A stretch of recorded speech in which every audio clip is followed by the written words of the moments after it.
divisões, né, como é que essas divisões elas são feitas nas áreas do direito. E vou dizer, viu, Amandinha, que normalmente, não é que é proibitivo, mas eu posso te garantir que normalmente os penalistas, as pessoas que gostam muito de direito penal, via de regra, toda regra comporta sua exceção, tá? Não são muito apaixonados por direito do trabalho, e vice-versa, tá? Eu não conheço nenhum penalista louco de amor por direito do trabalho, assim como também eu não conheço nenhum trabalhista louco apaixonado pelo direito penal. São meio que antagônicos, tá?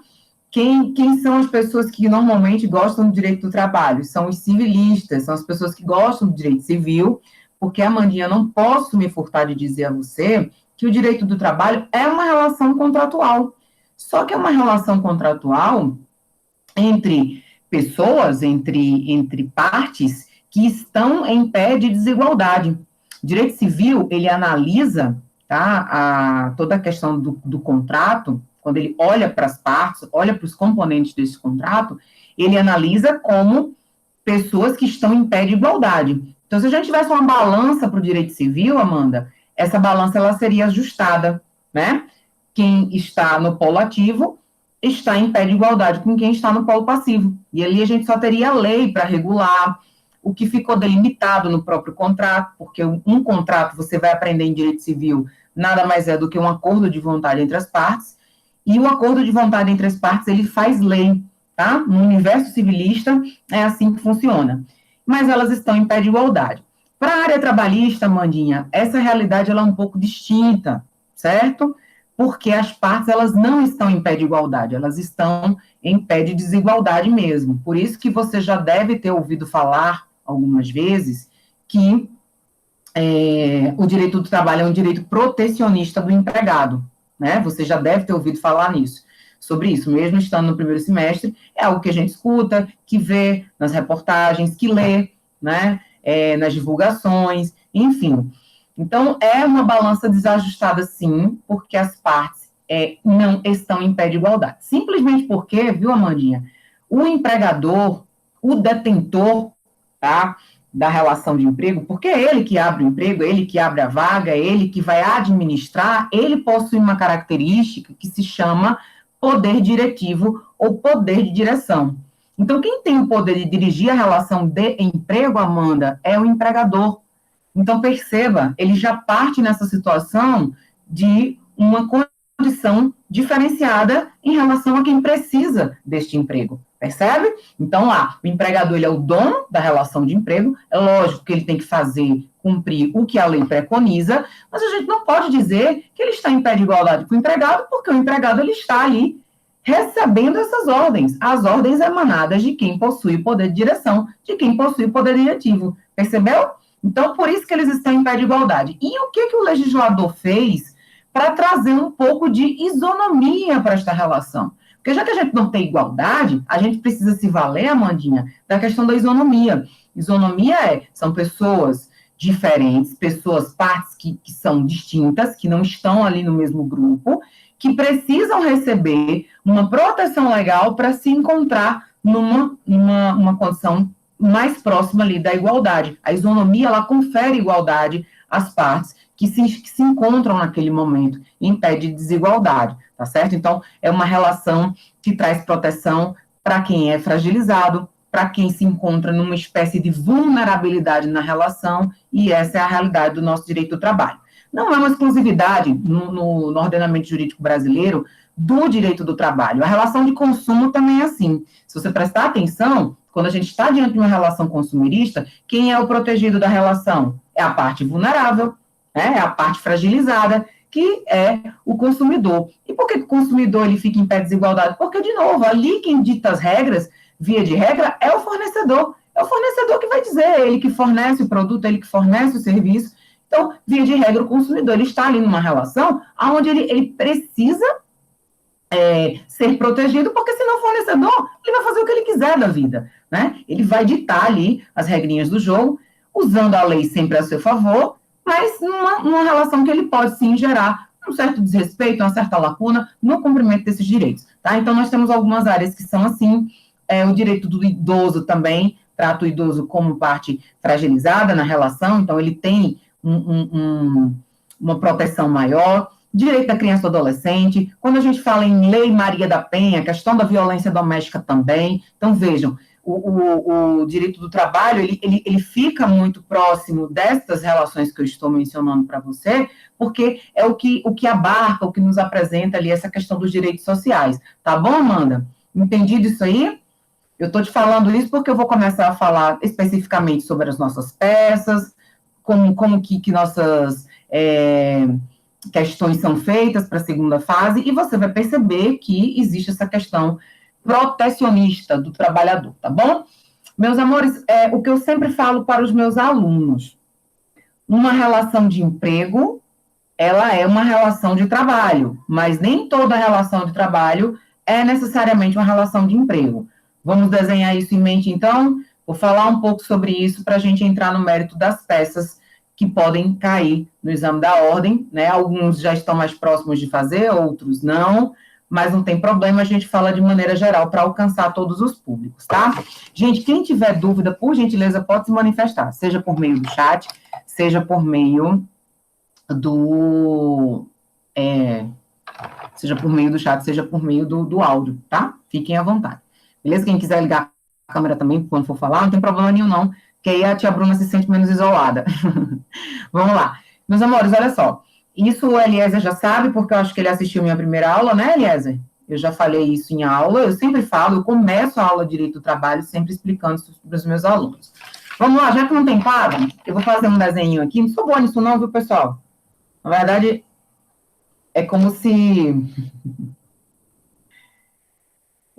se fosse assim, ó, mas não tem nada não, porque eu adoro um quadro branco, viu, gente? Olha cá, olha aqui, deixa eu ver se vocês vão conseguir ver. Deixa eu apagar essa luz para ver se vocês veem melhor, peraí. Não, ficou clarinho, né? Não, mas dá para ver aqui, ó. Tá vendo isso aqui? É como se fosse um universo. É como se fosse a Terra aqui, ó. Tá vendo? Esse universo todo, viu, é o universo do direito do trabalho. Aqui dentro estão inseridas várias relações laborais. Quando a gente fala assim, fulano é trabalhador, esse fulano que eu estou falando, Joãozinho que é trabalhador, necessariamente ele é um empregado? Não, ele não é necessariamente um empregado, tá? Empregado, meus amores, são aquelas pessoas que possuem a sua relação regida pela CLT, tá bom? CLT é a nossa consolidação, é como se fosse o nosso código que regencia as relações de emprego, tá bom? Professora, mas eu não entendi. E aí, o que tem esse mundo aqui? É porque o emprego, ele é como se fosse um item desta relação de trabalho. É como se eu dissesse para vocês que dentro do universo do trabalho, a gente tivesse uma espécie que é a relação de emprego. Professora, mas eu pensei que todo trabalho fosse emprego? Não.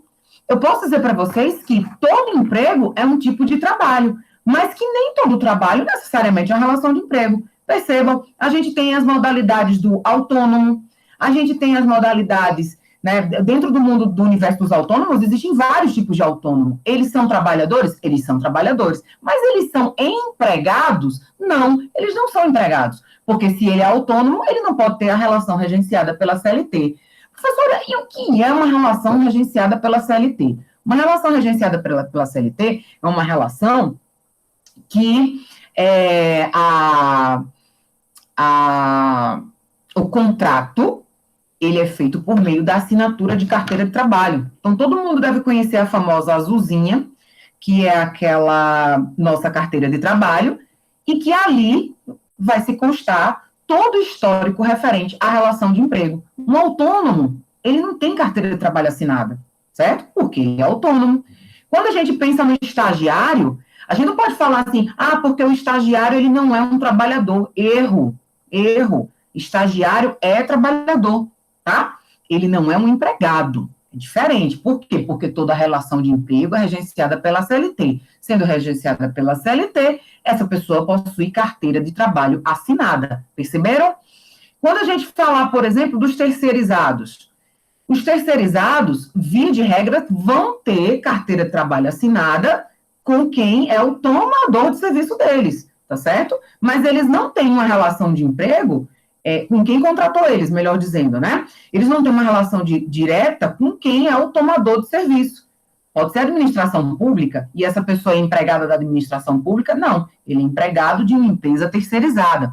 Quando a gente fala do trabalhador portuário, que é conhecido como trabalhador avulso, certo? Quando a gente fala desse tipo de trabalhador, ele é um empregado? Não, ele não é, porque o avulso, vocês vão aprender em Direito do Trabalho, para quem ainda não está cursando, Direito do Trabalho 1, que ele é uma espécie de autônomo, só que ele trabalha normalmente em porto, ele trabalha com safra, com descarga de container, enfim, certo? Então, meus amores, vejam como o universo trabalhista, ele é rico, ele é detalhista, ele é específico para muita coisa, por isso que tem muita gente que acha que o direito do trabalho é chato, mas na verdade ele não é chato, ele é complexo, porque vocês, como vocês estão percebendo, não é simplesmente entender como a lei funciona, é saber, sobretudo, que existem essas formas de se categorizar, de se dividir essas relações, tá? Então, vamos lá. Premissa básica para quem quer fazer OAB na relação trabalhista, é entender que o direito do trabalho é um universo do qual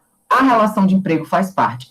Professora, e o direito do trabalho estuda o quê, por favor? Estuda o direito do trabalho todo, como um todo?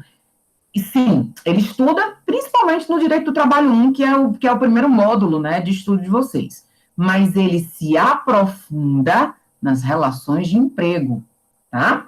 Então, a gente não fica, por exemplo, no direito do trabalho, estudando a Lei 8.112, porque a Lei 8.112 está destinada para o trabalhador servidor civil, tá certo?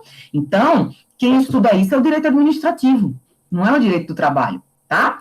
A gente menciona que, por exemplo, o servidor público civil, ele é um trabalhador, mas ele não é um empregado, tá? Ele não é um empregado porque aqueles que estão sendo regenciados, que ingressam nos seus concursos, né, que passam no concurso público, que ingressam no serviço da administração pública, ainda que não seja por meio de concurso, né, mas que tenha um cargo comissionado, enfim, que tenha aquela relação regida pela 8.112, a 8.112 não é do nosso universo trabalhista, ele é do universo do direito administrativo, tá? Então, realmente, a gente foca os estudos sempre no estudo da relação de emprego, que são as relações que possuem carteira de trabalho assinada. Então, todos esses direitos, todas essas garantias são vistas aqui no direito do trabalho, que é um ramo do direito privado, tá? É um ramo do direito privado, com relações de contrato entre partes que estão em pé de desigualdade, ali no ramo do direito privado. Dito isso, meus amores, vamos falar um pouco aqui sobre a CLT. Eu estou seguindo aqui um fio condutor, tá? Um raciocínio aqui meio que dentro de uma lógica, justamente porque vocês precisam primeiro compreender tudo isso para depois a gente entrar na prática, tá? Vamos lá. O direito do trabalho, como eu falei para vocês, no Brasil se presta a estudar o quê? A gente menciona essas outras relações, mas a gente estuda a CLT. Coloquei lá no chat para vocês, tá? Nós estudamos as regrinhas advindas da CLT.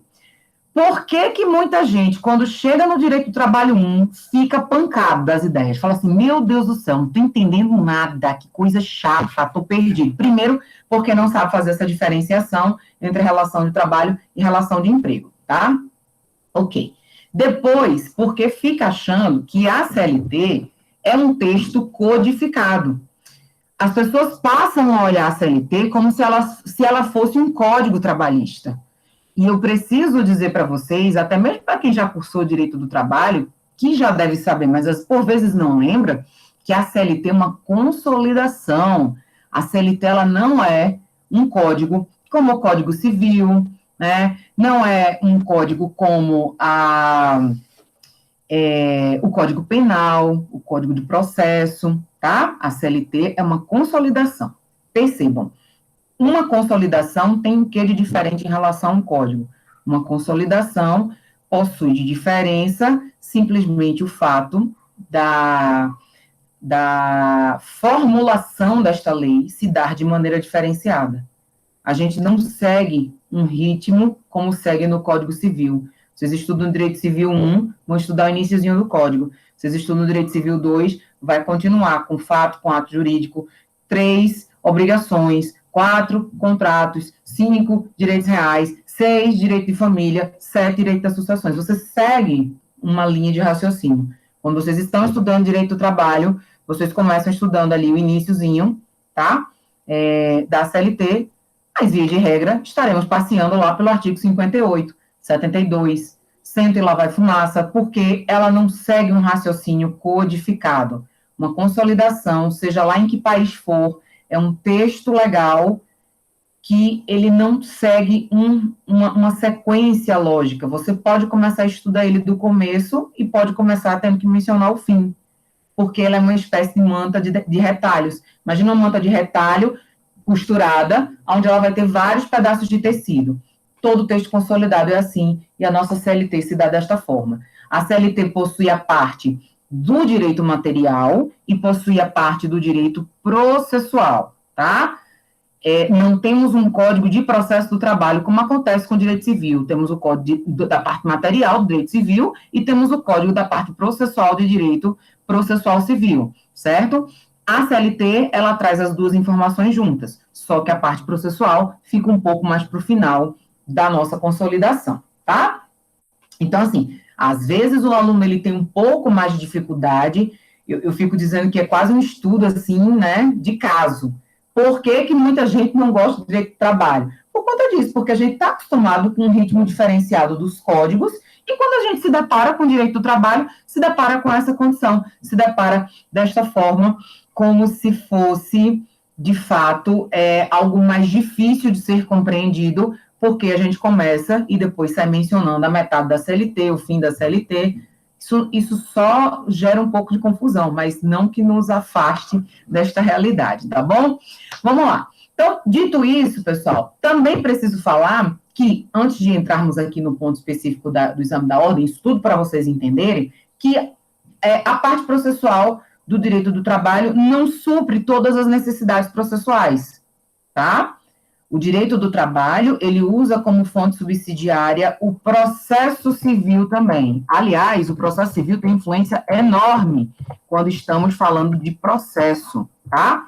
Quando estamos falando ali da reclamação trabalhista, quando estamos falando da contestação, quando estamos falando dos mais diversos tipos de recursos que o processo do trabalho possui, por muitas vezes nós não temos toda a nossa base de processo do trabalho dentro da própria CLT, certo? Então, o processo civil é a nossa fonte subsidiária. Por isso que quando eu responder uma questãozinha aqui com vocês, eu vou dizer para vocês, olha, a fundamentação disso aqui é o artigo tal da CLT, cumulado com o artigo X do Código de Processo Civil, porque vocês vão ver que é uma necessidade que a CLT possui.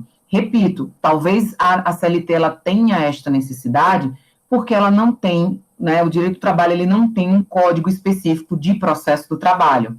Professora, seria interessante, aqui nós entramos num ponto polêmico, tá? Tem muita gente que acha que não, muito doutrinador, muito professor bacana, muito ministro sensacional que dá aula na nossa universidade, a gente tem a alegria, né, o prazer, a satisfação de ter esses ministros ali sendo nossos docentes, ensinando tanto a alunos quanto a nós, né, como ensinando aos nossos discentes, né, os nossos alunos, ensinando tanto aos discentes quanto aos docentes, né, com sua experiência, com sua vasta experiência, que não concordam com isso, que não acham, alguns, que deveria ter um código de processo específico. Eu sou uma mega defensora e eu peço venha para quem pensar em contrário, e deixo vocês pensarem sobre isso também, né? Porque às vezes vocês ainda não têm base jurídica para entrar nesse tipo de discussão.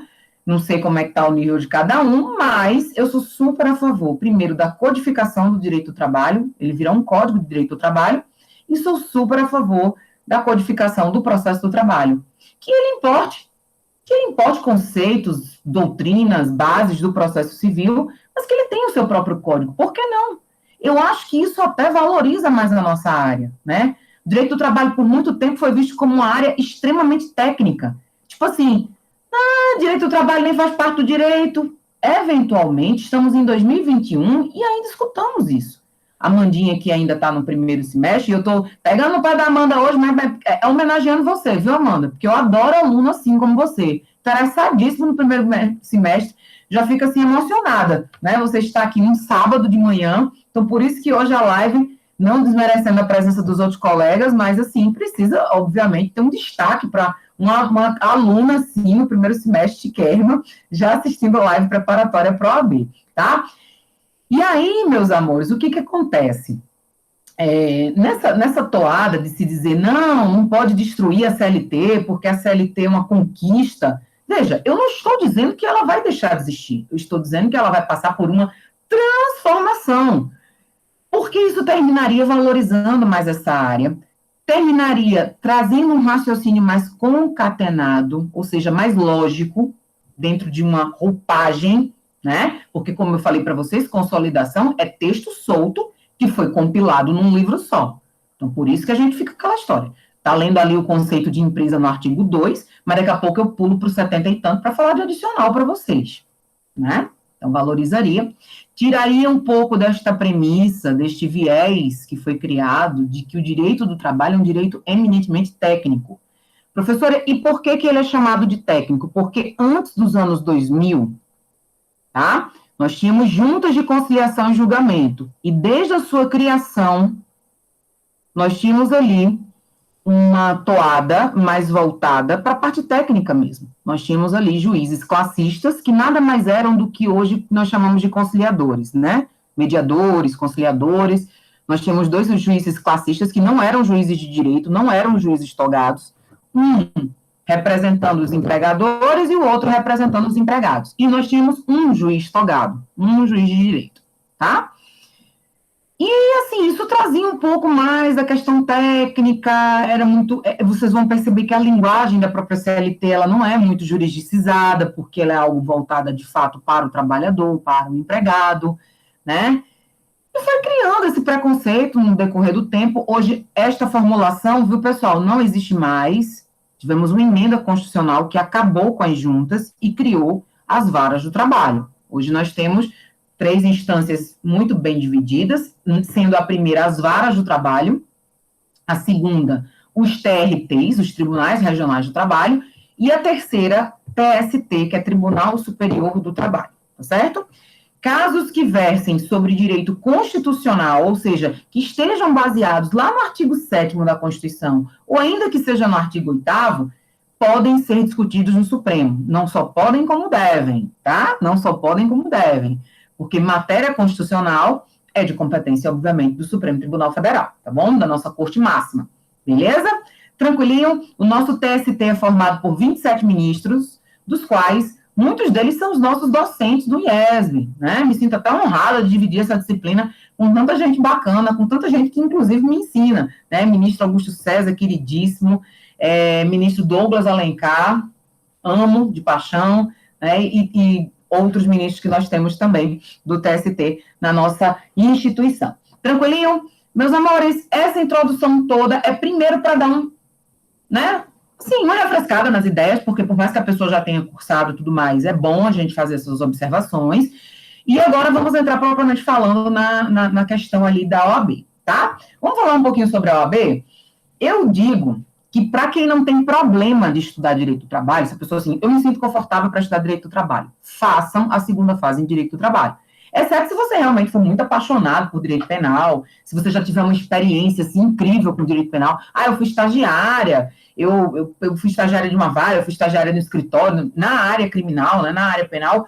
Aí tudo bem, eu não vou discutir isso com você. Mas aquele aluno que não teve esse encontro assim com a vivência, com a experiência, né, durante os estágios, eu sempre falo, gente, trabalho é uma das melhores opções. E por que trabalho é uma das melhores opções? Porque, por mais que nós tenhamos uma gama muito grande de peças, não são a mesma quantidade, por exemplo, do universo civil. Então, comparando direito do trabalho com direito civil, eu diria que o direito do trabalho ele tem uma quantidade menor de peças a serem estudadas. Lembrem-se que estamos falando da segunda fase, e a segunda fase ela é composta por uma peça processual e questões discursivas, tá? Já eu vou dizer a quantidade, quanto vale cada um, vou entrar nesse mérito aqui com vocês, certo?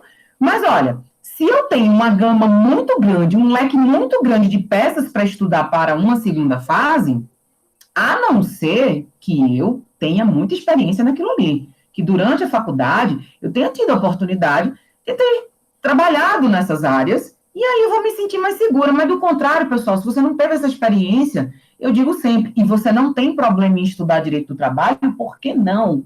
Mas, professora, quantas peças ao final? Nós temos muitas. Mas eu posso garantir para vocês que nos últimos 10 anos, a gente só tem passado por 4 peças no direito do trabalho. Essas 4 peças, elas são muito bem cobradas, tá?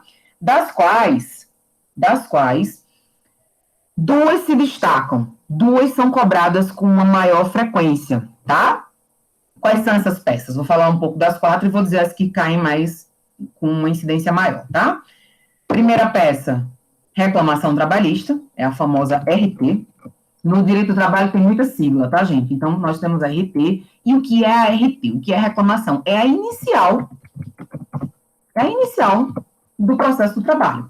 O processo de trabalho, ele não, normalmente, ele é movimentado pelo empregado. Então, se ele saiu numa relação de emprego, ele quer questionar alguma coisa judicialmente falando, ele entra com a sua inicial, que é a reclamação trabalhista, tá bom? Em resposta à reclamação, o que acontece também em relação à inicial no processo civil, ou no processo penal, que seja, nós temos a peça contestação. Tá bom? Então, seria a segunda peça. Então, a primeira é reclamação trabalhista, a segunda, contestação. Temos o recurso ordinário. Amores, o recurso ordinário no processo do trabalho, ele está para o processo civil e para o processo penal como apelação.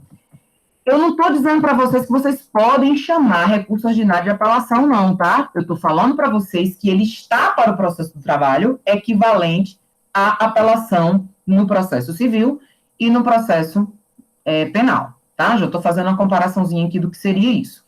E o nosso recurso para a instância superior, que é o TST, superior na área trabalhista, tá?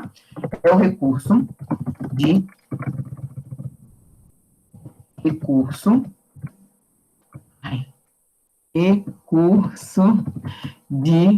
revista, tá? Que ele está para a relação civil ao recurso especial. Ele é equivalente ao recurso especial no processo civil, tá bom? Percebam, 4 peças. Nos últimos 10 anos, essas são as peças que têm sido cobradas. A gente está sempre passeando entre elas, dando um destaque especial, com um índice de repetição muito alto para reclamação trabalhista e contestação, tá? Por quê, professora? Por que isso acontece no direito do trabalho? Porque a reclamação trabalhista é a principal ação do processo do trabalho, sem sombra de dúvidas.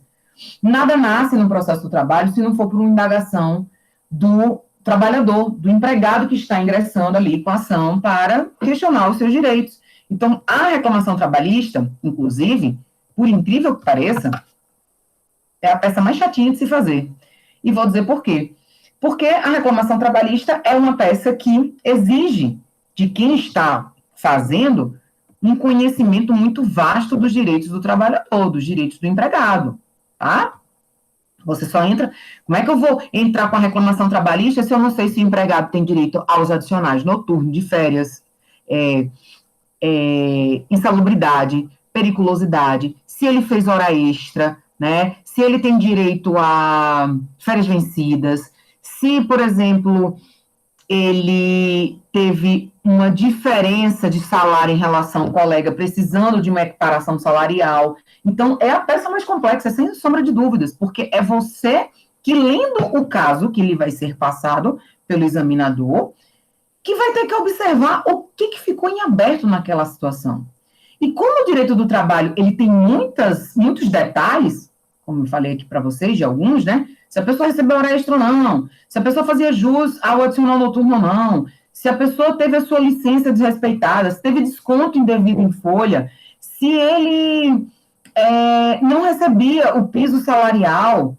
Gente, olha quanta informação que você precisa observar para você inserir numa reclamação trabalhista. Então, eu sempre falo que reclamação trabalhista, na verdade, é a peça mais enjoadinha, mais detalhista, tá? Que a área trabalhista nos apresenta. Contestar eu sempre acho mais fácil, porque o caso vai estar lá e você vai simplesmente ver se faz jus ou não. E o recurso também, porque normalmente essas informações já vão ser dadas. Talvez por isso, viu, pessoal, que a reclamação trabalhista tenha sido a peça sempre mais cobrada para a segunda fase do exame da ordem, tá? tá? Mas não se assustem com o fato de eu estar falando assim, parece até que eu estou desestimulando, né? Mas não é isso. É alertando, na verdade. Ah, é mais enjoadinha porque ela é rica em detalhes. Ótimo. Se você sabe do direito material, vai ser muito mais fácil de colocar isso de forma processual, tá bom, gente? Então, vamos lá. Falando em exame da ordem, e dessas possibilidades das 4 peças, vejam, eu não estou excluindo a possibilidade de cair outra, eu estou falando em termos de estatística. Já temos ali mais de 10 anos que só caem 4 peças de direito do trabalho, ficam sempre entre elas, reclamação, contestação, recurso ordinário e recurso de revista, tá bom? Então, vamos lá. A última peça que caiu, não sei se vocês estão por dentro aí dos exames, nós estamos no 31º exame de ordem, né? E, obviamente, fomos afetados pela pandemia, como todos os setores, como todas as áreas, inclusive em relação a tudo que é concurso, né? E não seria diferente em relação ao exame da ordem, tá? Então, a última prova que foi aplicada da segunda fase foi em 6 de dezembro do ano passado, tá? Ia ter esse ano, mas tivemos também cancelamento, como aconteceu em vários concursos aí que teriam provas agendadas e que foram canceladas, tá? Então, a nossa última prova de segunda fase aconteceu agora em 6 de dezembro. Agora não, né? Já tem um tempo. O ano tá passando tão rápido que, né? Ok? Então, olha só, qual foi a peça que caiu, professora? Me conte, não me esconda nada. Foi um recurso ordinário, pessoal. Foi um recurso ordinário. Lembrando que a peça prático-profissional, ela vale 5 pontos, tá? Então, quando vocês tiverem que fazer uma dessas peças, essa peça vai valer 5 pontos. E ela é interessante que abranja, assim, sempre todos os fundamentos de direito que possam ser utilizados para dar respaldo ao que você está pedindo. Então, é isso que eu falo. Por que eu acho a reclamação trabalhista mais enjoada? Porque eu vou ter que saber muito mais do que, naquele caso ali, o que ficou em aberto, o que está faltando para poder redigir, para poder focar nisso aí, tá? Então, todos os fundamentos de direito. Por quê? Porque a ausência de qualquer fundamentação de direito faz com que o candidato, ele perca ponto, tá bom? Ok? Então, a peça, ela vale 5 pontos, certo? Consequentemente, meus bebezinhos, quando a gente pensa em questões, vejam, a prova vale 10. Como que vocês acham que vai ser a distribuição dessas questões? Nós temos 4 questões a serem respondidas. Ah, não são 5 não, professora? Não, são 4 questões, onde cada questão vale 1,25, tá? Então, 1,25 vai totalizar 5 pontos, né, vezes 4, e a prova, e a peça vale 5 pontos, certo? Ok? E aí, professora, e essas questões, o que elas cobram? Gente, é isso que eu falo para vocês. Tem que ter um bom embasamento do direito material, tem que entender, porque tudo vai ser como se um cliente estivesse perguntando a vocês. É como se um cliente chegasse para vocês e dissesse assim, ó, olha, eu trabalhei na empresa X, né, e trabalhei de tanto a tanto, aí vai dizer o horário, né? No final de semana, eu tinha descanso semanal remunerado, ou não tinha. E vocês vão ali desenhando aquela situação, vocês vão anotando o que a pessoa precisa para você entrar com a peça processual. Mesma coisa em relação às questões. Vou mostrar aqui algumas questões para vocês, que na verdade essas questões, elas vão sempre contar um caso que você vai ter que dizer qual é a solução para esse caso. Por exemplo, se o cliente tinha razão, se a pessoa que procurou esse advogado, porque vai ser sempre assim, né? A parte procurou o advogado para. A parte tem direito? Se essa parte não tiver direito, você também vai ter que dizer que ela não tem direito em razão, né? E vai dizer a fundamentação, tá? Eu vou já entrar aqui em alguns exemplos para vocês verem, depois de explicar aqui, depois de discorrer como é a nossa, como que a nossa prova aqui ela é desenhada, tá bom? Tranquilo?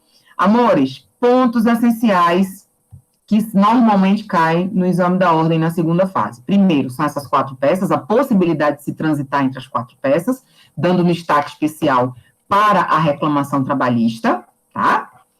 E pontos voltados sempre para alteração no contrato de trabalho, estabilidade no contrato de trabalho, jornada de trabalho, você tem o perfeito entendimento de quantas horas a pessoa tem que trabalhar por dia, quais são os seus intervalos, se é intrajornada, interjornada, valor, o pagamento do adicional referente às férias, certo? Então, assim, é lógico que eu não vou entrar no mérito de cada ponto material desse, mas eu estou dizendo isso porque já vou fazer duas questõezinhas com vocês, vou mostrar aqui como é a exigência em relação à peça, e vocês vão perceber que esse tipo de conhecimento, ele é extremamente necessário. A gente não sai do canto, né? Ok? Meus amores, só para vocês terem uma ideia, além do recurso ordinário, né, outra peça que foi cobrada recentemente foi a contestação. Eles estão um pouco tirando o foco ali da reclamação trabalhista, mas já ela volta. Inclusive, eu digo mais, eu acho que nosso próximo exame de ordem volta com uma reclamação trabalhista, porque já está um tempo ali que ela está afastadinha, né? Então, acho sim que ela vai voltar e vai voltar com tudo agora. No meu ponto de vista, para mim é tristeza, porque a reclamação trabalhista é a peça que mais demanda tempo para ser feita, tá certo? Vamos lá. Reclamação trabalhista é sempre a peça inicial. Quando é que eu sei, professora, que eu vou ter que fazer inicial? Bem, meus amores, quando o examinador é muito claro entender quando é uma reclamação trabalhista. É quando você lê o enunciado e você percebe que o examinador está te contando a história de alguém que procurou um advogado, contando o que aconteceu, né? O que aconteceu na relação de trabalho dele, tá? E o que ele precisa fazer? Ora, ele precisa reclamar, ele precisa entrar com a ação trabalhista, certo? Então, é muito claro, assim, entender o que é uma reclamação trabalhista, porque o processo ele ainda não existe. Quando a gente fala em reclamação trabalhista, é porque você vai reclamar, você vai entrar com a ação. Então, no enunciado, ele vai deixar claro que não existe processo nenhum e que o empregado ele possui um problema a ser resolvido. Por óbvio, ele vai procurar você enquanto advogado e você vai ter que entrar com o quê? Com a inicial, que é reclamação. Quando é que você quer uma contestação, professora? Fala, Eliezer, quer falar? Professora, eu acho que no próximo semestre já terei NPJ. Eu queria tirar uma dúvida se as demandas que chegarem, nós temos a opção de escolher trabalho, enfim, penal, ou não. Quando você está nos 2 primeiros semestres de NPJ, você só pode escolher entre civil e penal, tá? Então, nos 2 primeiros semestres, porque é simulado, vocês vão ou para o civil ou para o penal. No terceiro e no quarto, você pode escolher trabalho, porque o NPJ ele tem trabalho a partir do terceiro, como é que eu falo? Dentre os 4 semestres de NPJ, a partir do terceiro semestre de NPJ, tá certo? Então, só no terceiro, na parte prática, que é o atendimento real, presencial, é que vocês podem ir para trabalho. Professora, mas se eu quiser ir para trabalho e eu estou lá no primeiro estágio, né, no simulado, o que você sugere que eu faça? Eu sugiro que você faça civil, porque a base civil vai te ajudar muito mais na área trabalhista do que a parte penal, sem sombra de dúvidas. Quem faz penal, quando for para a parte real, faça em penal mesmo, porque senão isso vai atrapalhar um pouco a logicidade da coisa, né? Ah, mas eu queria fazer um de cada um para ver. Também tem problema, eu tenho um aluno que fez primeiro estágio simulado em penal, o segundo em civil e entrou no terceiro em trabalho por uma questão de curiosidade, porque eu quero conhecer. Também não tem problema. Agora, como eu gosto muito do planejamento, né?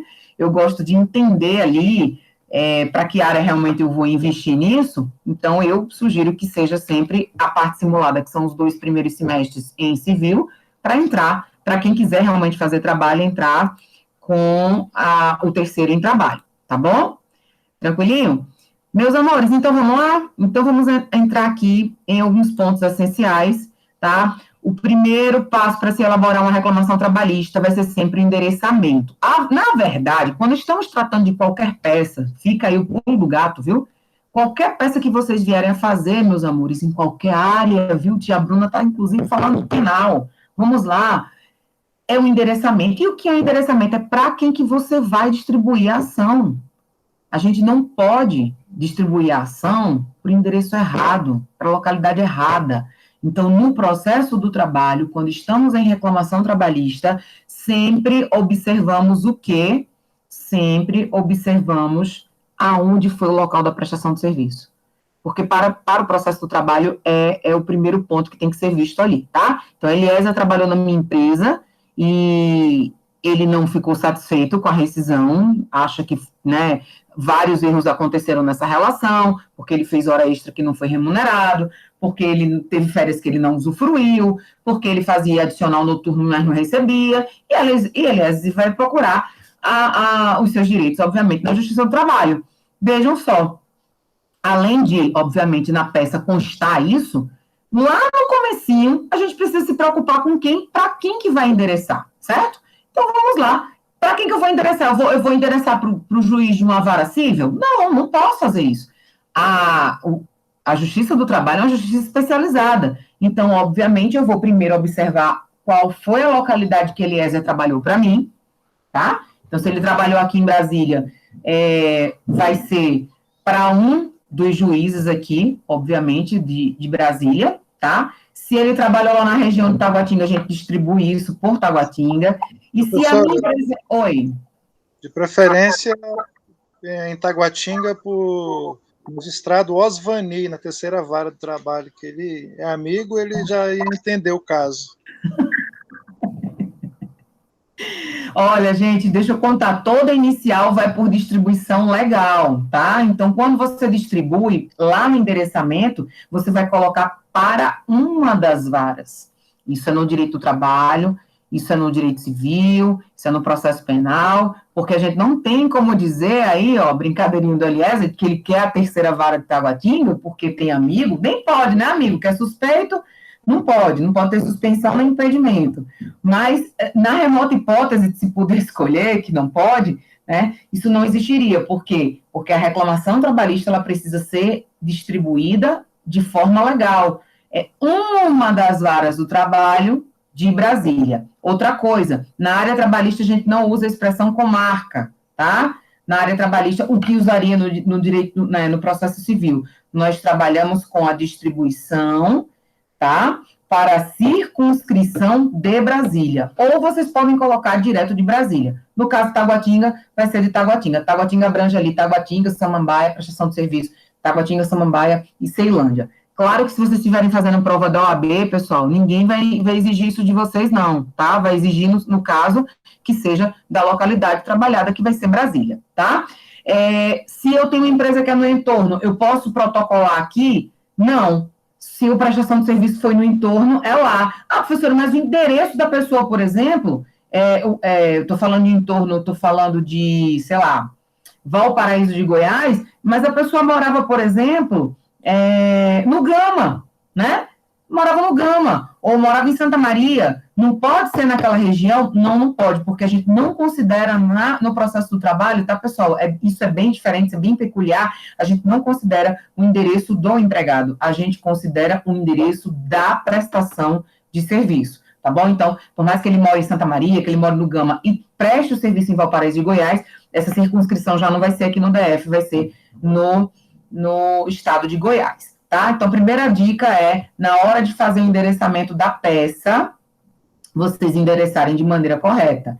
Nós temos a base para endereçamento da peça, não sei se vocês estão anotando, a petição, ela deve ser dirigida para o juízo do local da prestação de serviço ou da contratação, e essa base legal, meus amores, é o artigo 651, caput, e parágrafo 3º da CLT, tá bom?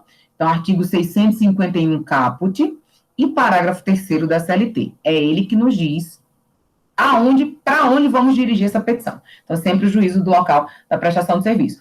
Com essa informação, vocês matam até questões objetivas, porque às vezes cai uma questão objetiva na OAB, dizendo aonde que vai ser o local da prestação, para protocolar a ação. Não é o endereço do empregado. Para quem não sabe direito do trabalho, automaticamente ia dizer, não, está vinculado ao endereço, né? Não. Para o processo de trabalho, a petição deverá ser direcionada para o local da prestação de serviço. Artigo 651, parágrafo 3º também da CLT. Tranquilo, meus amores? Alguma dúvida até agora? Tudo certinho? Então tá. Ou, gente, quem quiser tirar foto, viu, e divulgar aí, pode fazer no Instagram e me marca lá, só me marca lá, porque a professora gosta de repostar o que vocês postam, tá bom? Professora. Oi, meu amor. Nossa turma não tem grupo de WhatsApp, não? A gente não criou, não, mas podemos criar na próxima aula, Tranquilo. tá? Se você tiver em algum grupo e quiser falar, não tem problema não, mas a gente não criou, não, tá? Porque tem essa forma de comunicação aqui pelo Google, eu não senti muita necessidade de se criar, não, mas podemos, eu não tenho problema com isso, não. Beleza? Vamos lá, meus amores. Então, depois de toda a petição, gente, e eu estou falando de maneira geral, porque realmente 1 hora de live termina sendo muito pouco para se falar tanta coisa, né? Depois do endereçamento, e aí, de novo, a dica não vai só para o processo do trabalho, eu sou uma pessoa generosa. Isso se aplica para as outras áreas também, ainda que vocês não venham escolher a área trabalhista. Vocês têm que seguir o coraçãozinho de vocês, a vocação de vocês. Eu acho que quando a gente faz algo realmente que gosta, a chance de dar certo é maior, né? Então, que aprendam. O primeiro ponto de uma petição é sempre o endereçamento. O segundo ponto de uma petição é o quê? É a qualificação das partes, tá? Então, a gente indica ali a qualificação. Poxa, eu vou começar uma peça, eu tenho que apresentar quem são essas partes, tá? No processo do trabalho, é muito específico. É reclamante e reclamado, tá? Então, o autor, no processo do trabalho, vou anotar aqui no chat para vocês, ele é o reclamante, tá? E o réu é o reclamado, que via de regra é a empresa. Lembrando que o réu nem sempre é empresa. Nós temos empregadores, pessoa física. Então, às vezes, o reclamado pode ser, por exemplo, um empregador doméstico, certo? Pode ser, tranquilamente, um empregador doméstico, certo? Então, vamos lá, amores. Primeiro passo para fazer uma ação, endereçamento. Então, vai botar lá, destinar, e aqui no processo do trabalho, 651, para inicial, né? Parágrafo 3º também.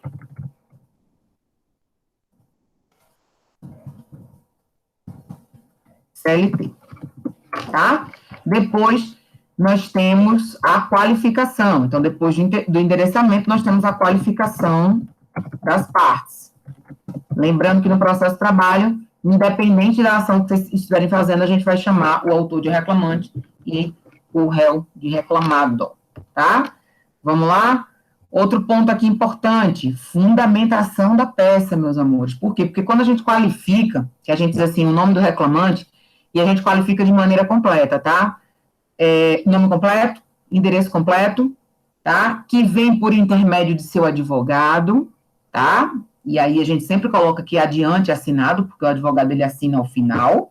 Tem que colocar entre parênteses procuração anexa, quando é inicial, já que eu estou falando da reclamação trabalhista, tá?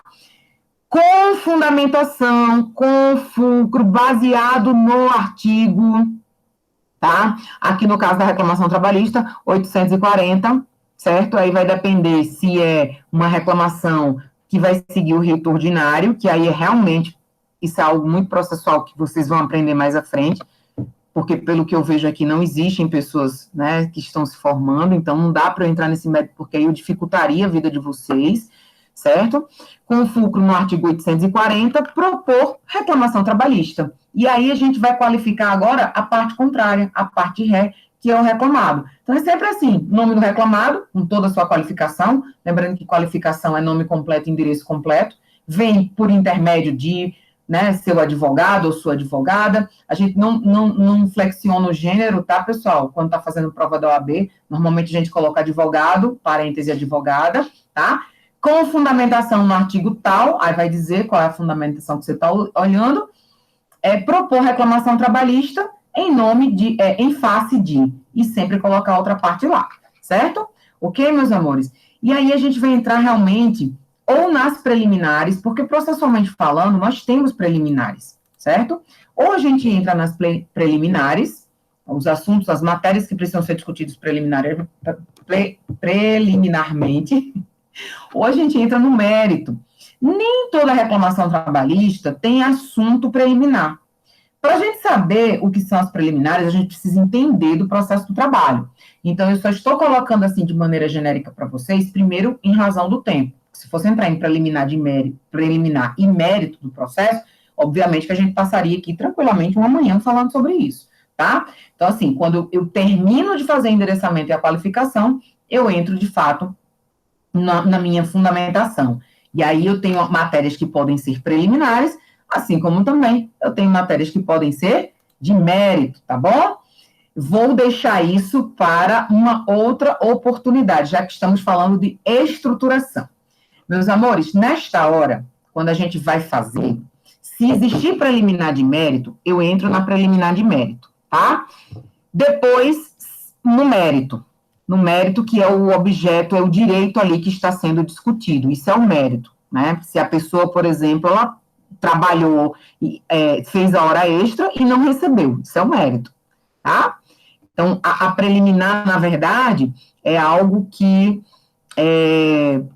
está mais voltado para algo que antecede o mérito, né? Por isso que o nome é preliminar de mérito. As principais, só para eu exemplificar aqui, preliminares na área trabalhista são quando o interessado ele é idoso, né? Idade superior a 60 anos, porque isso lhe dá prioridade. Quando nós temos algumas ações que versam exclusivamente sobre salário, aí a gente invoca essa preliminar, porque a preliminar, ela traz celeridade para o andamento daquele processo, tá? Quando a empresa está falindo, seria uma preliminar também de mérito a ser discutida, certo? Então, assim, quando o interessado, ele porta uma doença grave. Então, vejam, não é todo o processo que vai ter preliminar de mérito, não. É interessante que quando vocês estudarem o processo, vocês entendam isso aí, tá? Mas não posso deixar de dizer para vocês que ela existe e que ela pode ser invocada, sim, na elaboração de uma reclamação trabalhista, tá bom? Então, vamos lá. Depois a gente discute o mérito. O mérito é o direito, propriamente falando, do reclamante, tá bom? Depois do mérito, professora, o mérito, quando a gente discute, o direito do trabalho, ele é engraçado, porque ele é assim, ó, cada ponto desse que você for discutir, você já discute e fundamenta. Se a pessoa tem direito a hora extra, do adicional de hora extra, você vai contar, vai dizer que forma que você vai comprovar isso, porque aí você tem que dizer se tem pontos acostados, se vai ser por prova testemunhal, e você vai fundamentar. Então, ela é bem técnica por isso, porque, por exemplo, se eu quero pedir equiparação salarial, eu vou abrir um ponto da equiparação salarial, vou falar, vou fundamentar, pá, morreu. O próximo ponto do mérito, adicional de hora extra, vou falar, vou fundamentar, ponto, morreu, o próximo.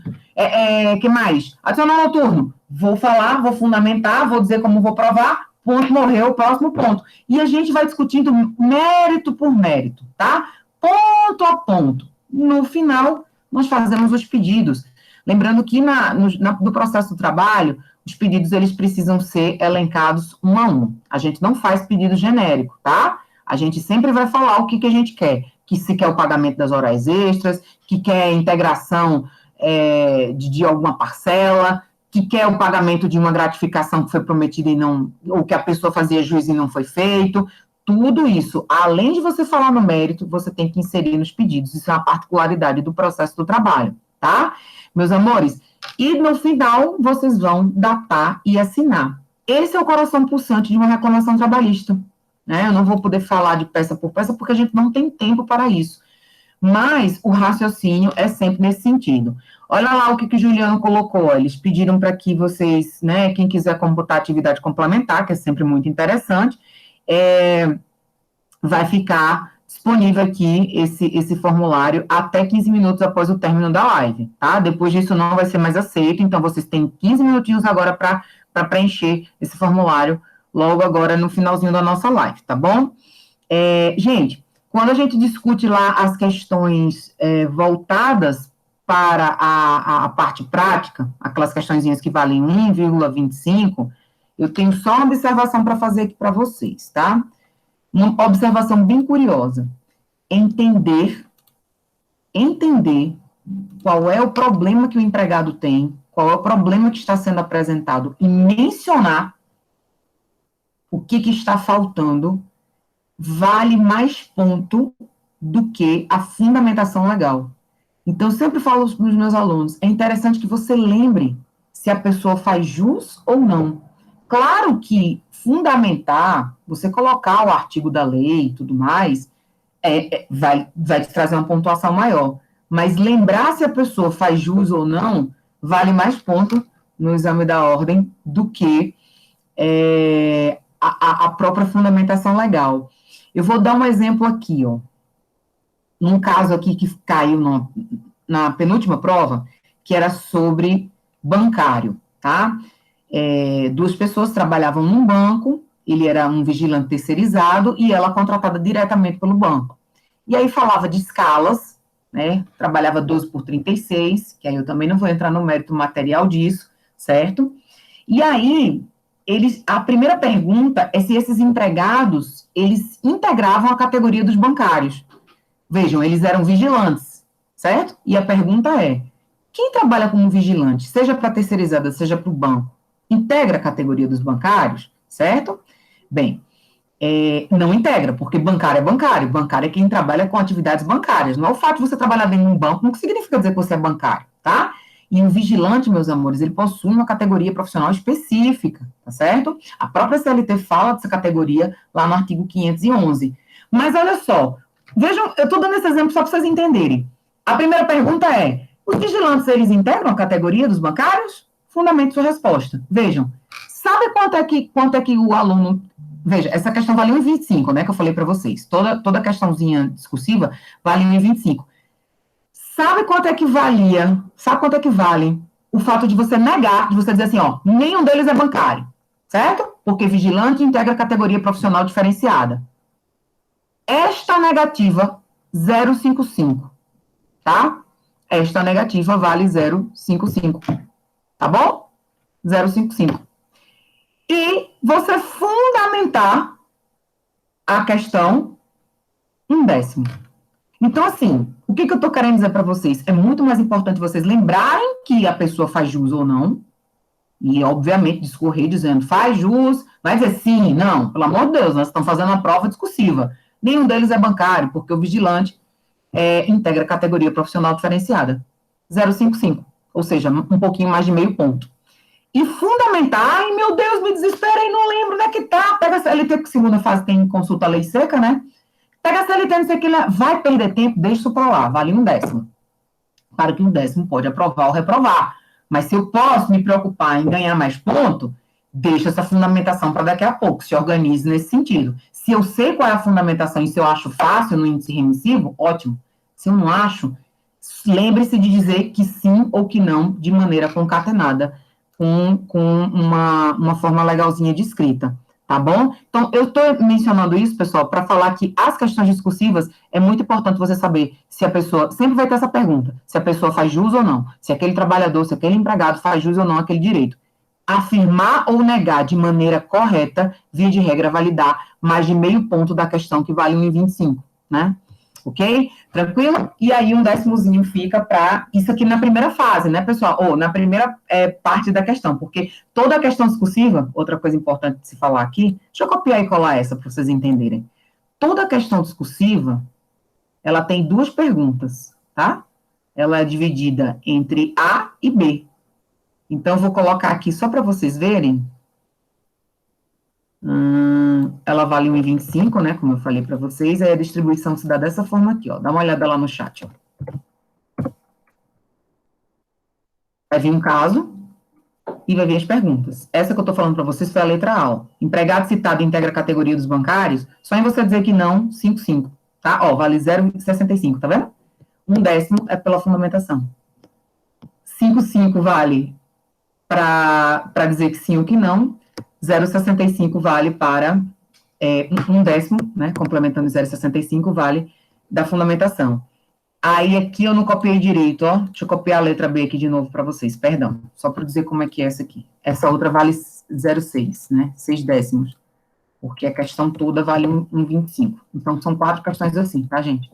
Em eventual reclamação trabalhista com período adicional de periculosidade não pago a ambos empregados durante o contrato, deveria ser realizada a prova pericial, porque eles estão questionando certamente a adicional de periculosidade, certo? Periculosidade não precisa necessariamente de perícia, você sabe por quê? Porque vigilante já tem naturalmente direito adicional de periculosidade, porque ele trabalha com armamento de fogo. Normalmente, o empregado que trabalha com armamento de fogo, ele não precisa. Adicional de periculosidade é o adicional para quem trabalha com atividades que põem a vida em risco, tá? Insalubridade é saúde, periculosidade é a vida, tá? Então, no caso deles, a lei garante, certo? Então, ele não precisaria de perícia. Agora, se a pergunta fosse, só para a gente concluir aqui, se existisse um pedido pro adicional de insalubridade, nesse caso, seria necessário perícia, tá? Então, aqui, ó, quando eu digo para vocês, não precisa, porque a categoria deles já presume o pagamento do adicional de periculosidade, certo? Só nisso aí, meus amores, meio ponto. Só nisso aí. Professor, eu não acredito, não. Tá lá, depois vocês olhem na tabelinha lá que você vai ver, meio ponto, tá? A indicação do artigo sempre 1/10. Normalmente, a fundamentação de todas as questões é 1/10, tirando a peça, tá, gente? Fundamentação das questões. Essas 4 questões que cada uma vale 1,25, sempre você negar ou afirmar, tem uma pontuação maior do que a própria fundamentação, que a fundamentação está sempre girando em torno de 1/10, certo? Então, uma dica boa que eu dou aí para vocês em relação ao direito do trabalho. Termina que facilita a nossa vida, né? Concordam comigo? Meus amores, passamos um pouquinho da hora, porque também demos um tempinho para o pessoal chegar. Eu queria dizer que é sempre uma alegria estar com vocês, independente do dia, do horário. Acho que eu sou muito apaixonada pela docência, quem foi meu aluno sabe disso. Eu faço isso com muita naturalidade, com muito carinho, com muito amor, porque eu coloco o coração em tudo que eu faço, tá bom? Então, para quem não foi meu aluno, muito prazer, né? Eu sou a professora Bruna, e espero vocês certamente aí, no decorrer dessa longa caminhada, dessa longa e gostosa caminhada que o direito nos apresenta, não é isso? Eliezer já é meu querido aluno, né, Eliezer? E segunda-feira estaremos juntos. Brasil, professor, ansioso. Brasil, aço. A brincadeira do Eliezer, pessoal, é porque eu sou militar, tá, gente? Sou militar do Exército, tá? Eu sou oficial do Exército, por isso que ele brinca, porque ele também já foi do Exército, não é isso, Eliezer? Sim, professor, veterano. Assim, pronto, aí as pessoas devem pensar assim, meu Deus, mas ela é militar e gosta do direito do trabalho? Sim, porque enquanto eu advoguei, eu fui desta área, né? Fui desta área, sou especializada nisso, e dou aula de direito do trabalho somente há 14 anos, então é uma paixão, é um amor. Especialista em persuasão também, porque está me convencendo, viu? Acho que seria seu colega. Pois seja muito bem-vindo. Tá bom? Gente, obrigada. Amanda, tudo certo? Deu para entender, meu amor? Ó, eu fiz um negócio bem voltado para você que está no comecinho, tá? Para te estimular, para te chamar para mim aqui. Tá bom? Vai ser um prazer tê-la como minha aluna mais à frente, certamente. André Luiz, obrigada, querido. Bom dia para vocês, bom final de semana, que seja um final de semana incrível e abençoado, tá bom? Professora? Já saiu, né? De repente, aí não vai conseguir acessar lá, se ele não tiver feito lá para computar as horas, mas enfim. Não, é lá, o link está lá em cima, só sobe aí que você consegue ver. Deixa eu copiar e colar aqui. Ó, são 15 minutos. Vou lá. Vai lá. Todo mundo acessando lá para ter direito à hora complementar, tá bom? Beijo. Julião, querido, obrigada, viu, pelo apoio, pelo suporte. Um beijo para você, bom final de semana, fica com Deus. Obrigado, professor, igualmente. Eu também. Até a próxima, querido. Tchau. Tchau, até mais. Já estou indo, Lucas. Espera aí, tá?